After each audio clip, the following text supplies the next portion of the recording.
विषयावरती बोलणार आहे. एमपीएससी दुसरी बाजू, किंवा आपण म्हणू शकतो की स्पर्धा परीक्षेची दुसरी बाजू. तुम्ही जर स्पर्धा परीक्षेचा विचार म्हणजे स्पर्धा परीक्षा करायचा विचार करत असाल तर तुम्ही हा व्हिडिओ नक्की पाहिला पाहिजे. आणि मी व्हिडिओच्या सुरुवातीलाच सांगतो, जे सध्या काही वर्षापासून स्पर्धा परीक्षेची तयारी करतायत, एमपीएससीची तयारी करतायत, तर त्यांनी हा व्हिडिओ नाही पाहिला तरी चालेल, कारण ते ऑलरेडी या प्रोसेसमध्ये आहेत. आणि त्यांनी पाहून यातल्या जर सकारात्मक गोष्टी जर ते घेऊ शकत असतील, त्यांना जर यातल्या पॉझिटिव्ह गोष्टी घ्यायची असतील तर ते व्हिडिओ पाहू शकतात. बाकी जे नवीन लोक आहेत, जे स्टुडंट आहेत आणि त्यांना म्हणजे अजून ग्रॅज्युएशन पूर्ण व्हायचंय त्यांचं, किंवा ग्रॅज्युएशन झालं, जॉब करतोय आणि एमपीएससी किंवा इतर स्पर्धा परीक्षा करायचा विचार करतो, तर अशा लोकांनी हा व्हिडिओ नक्की पाहावा. आणि हा व्हिडिओ बनवण्यामागे उद्देश स्पर्धा परीक्षा ज्या आहेत त्याचं मोठ्या प्रमाणात जागरूकता झालेली आहे. आपल्या ओळखीचे अनेक लोक म्हणजे जे नवीन विद्यार्थी आहेत किंवा त्यांचे कुटुंबीय पालक आहेत त्यांनी व्हिडिओ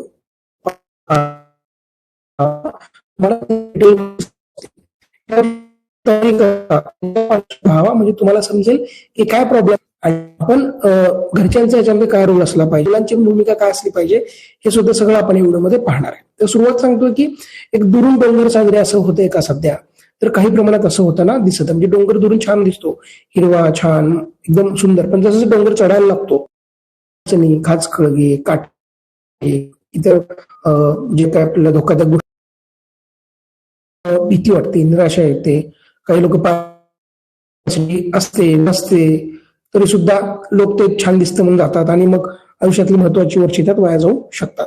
तर असं हे सुरुवात सांगितल्या बसून बघणार की असे कुठले फॅक्टर आहेत, कुठल्या गोष्टी आहेत की ज्या करत आहेत.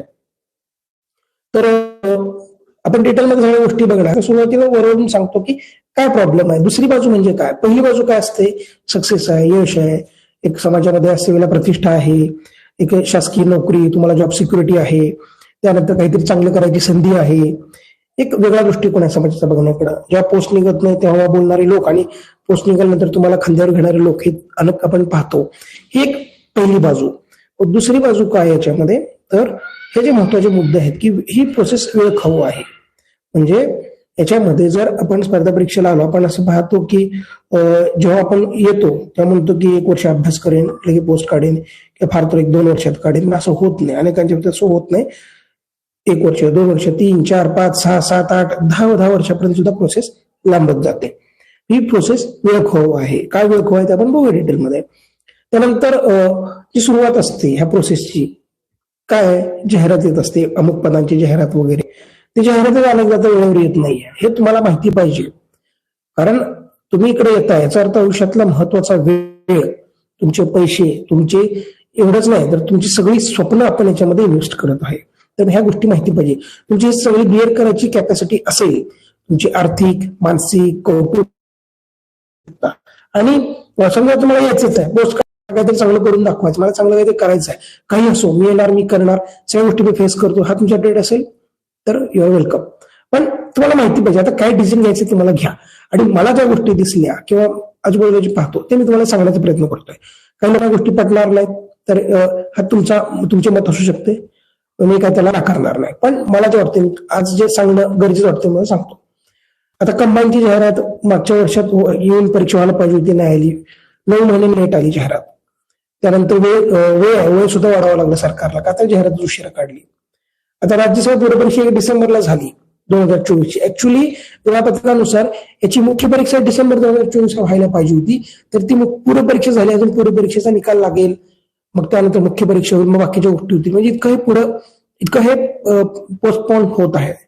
परीक्षा पुढे जाणं, राज्यसभा पूर्वपरीक्षा 2दा पुढे गेली आहे, कंबाईन परीक्षा परत पुढे गेली आहे. म्हणजे तुम्ही जे प्लॅनिंग करता ते सगळं कोलमडून जातं इथं.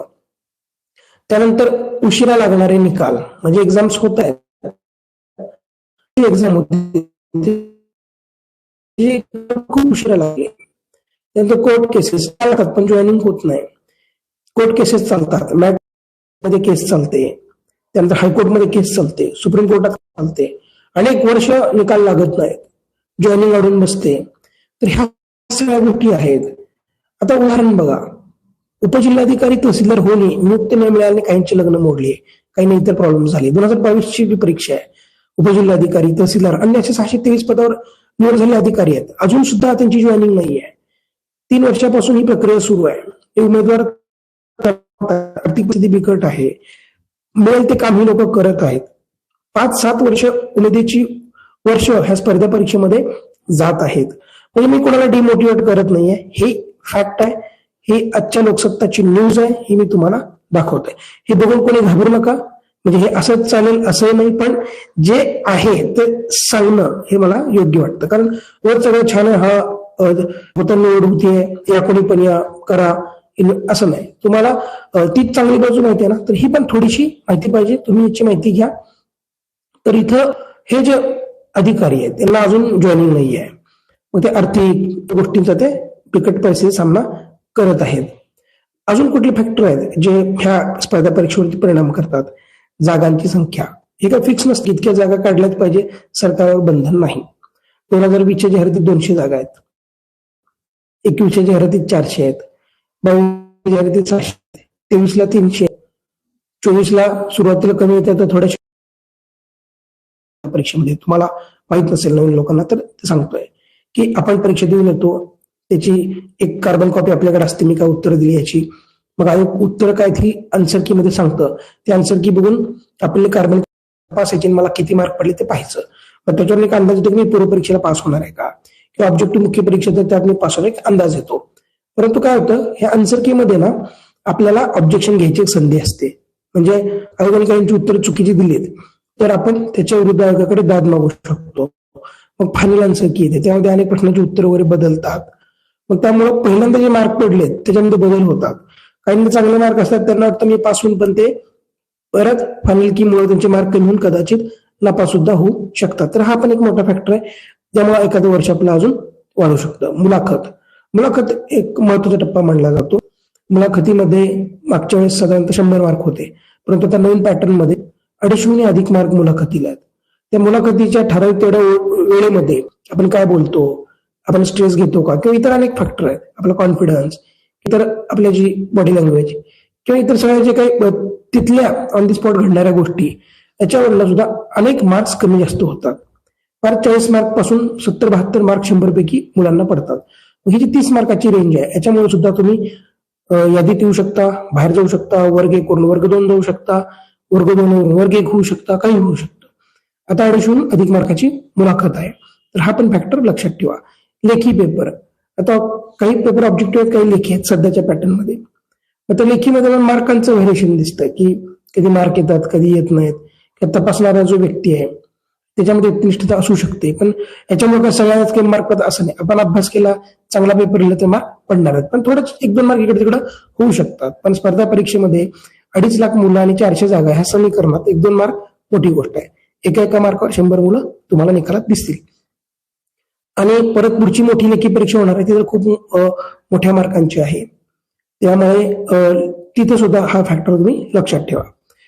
योग्य मार्गदर्शन, स्पर्धा परीक्षेमध्ये हजारो पुस्तकं आहेत, शेकडो क्लासेस आहेत, अनेक गोष्टी आहेत.